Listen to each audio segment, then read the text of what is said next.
حضرت عیسیٰ علیہ السلام ایک اولو العزم پیغمبر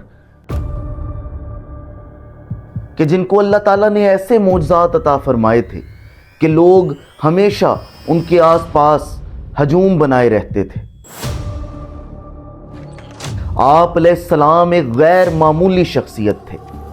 دنیا سے آپ کو اس قدر بے رغبتی تھی کہ آپ پانی بھی کسی پیالے میں نہیں بلکہ اپنے ہاتھوں میں پیا کرتے تھے۔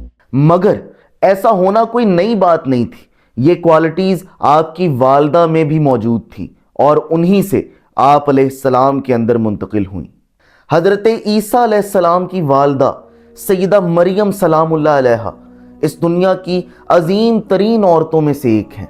آپ حضرت عمران کی بیٹی ہیں جن کے نبی ہونے میں ایک اختلاف پایا جاتا ہے۔ تو چلیے آج کا ٹاپک کرسچینٹی اور حضرت عیسیٰ علیہ السلام ہم سیدہ مریم سے ہی شروع کرتے ہیں۔ حضرت عمران کی وفات ہو چکی تھی اور آپ کی بیوی حنا امید سے تھی۔ انہوں نے ایک نظر مانی کہ اے اللہ مجھے اولاد عطا فرما تو میں اسے تیرے گھر یعنی بیت المقدس کی خدمت کے لیے وقف کر دوں گی۔ یہاں اولاد سے مراد بیٹا ہی ہے، کیونکہ ہیکل سلیمانی جو آج بیت المقدس ہے وہاں عورتوں کا جانا برا سمجھا جاتا تھا، اسی لیے آپ نے بیٹے کی دعا کی تاکہ اسے بیت المقدس کی خدمت کے لیے وقف کر سکیں۔ آپ رضی اللہ تعالیٰ عنہ اپنی بہن کے ساتھ رہا کرتی تھی جن کا نام عیشا یا الزبتھ ہے۔ سیدہ عیشا رضی اللہ تعالیٰ عنہ ایک نبی کی بیوی ہیں جو کہ اس دور میں موجود تھے، جن کا نام ہے حضرت زکریا علیہ السلام۔ سیدہ حنا رضی اللہ تعالیٰ عنہ نے بیٹے کی دعا کی تھی مگر اللہ تعالیٰ نے آپ کو بیٹی عطا فرما دی۔ تو لوگوں نے باتیں بنانی شروع کر دی کہ یہ لوگ تو نبوت کے دعوے دار ہیں، پھر بھی اللہ نے ان کی دعا قبول کیوں نہیں کی؟ لیکن حضرت زکریا علیہ السلام کے ذریعے اللہ تعالیٰ نے سیدہ حنا رضی اللہ تعالیٰ عنہ کو یہ خبر پہنچائی کہ ہم نے آپ کی نظر قبول کر لی ہے، آپ اپنی بیٹی کو بیت المقدس کی خدمت کے لیے چھوڑ دیں۔ آپ کی والدہ نے آپ کا نام مریم رکھا جو کہ ہیبرو زبان کے لفظ مریم سے نکلا ہے اور اس کا مطلب ہے انتہائی نیک خاتون۔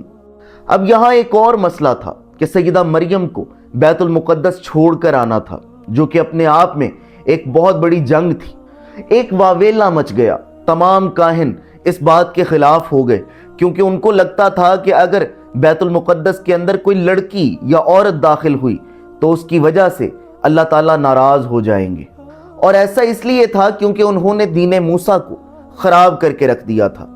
وہ لوگ یہودیت کی تعلیمات کے خلاف سود کھایا کرتے تھے، خدا کی عبادت تو شاید سچی کرتے تھے مگر اس کے دین کو بدلنے والے تھے، اور سب سے بڑا مسئلہ کہ وہ حضرت زکریا علیہ السلام کے رشتہ دار ہونے کے باوجود ان کے خلاف سازشیں کرتے تھے۔ بہرحال اللہ جو ہر چیز پر قادر ہے اس نے ایسے حالات بنا دیے کہ سیدہ مریم سلام اللہ علیہا کو وہاں رہنے کی اجازت مل گئی۔ آپ کے لیے ایک الگ حجرہ بنایا گیا جہاں آپ ہمیشہ عبادت کیا کرتی تھی اور اس کے بعد لوگوں کی حال پرسی کرتی اور بیت المقدس کی خدمت کرتی۔ آپ کے ہاتھوں میں اللہ نے ایسی شفا رکھی تھی کہ آپ جس بیمار کو ہاتھ پھیر دیتی وہ بیمار شفا پا جاتا۔ لوگ آپ کے دیدار کے ہر وقت طالب رہتے اور آپ کا نام مریم مقدس مشہور ہو گیا۔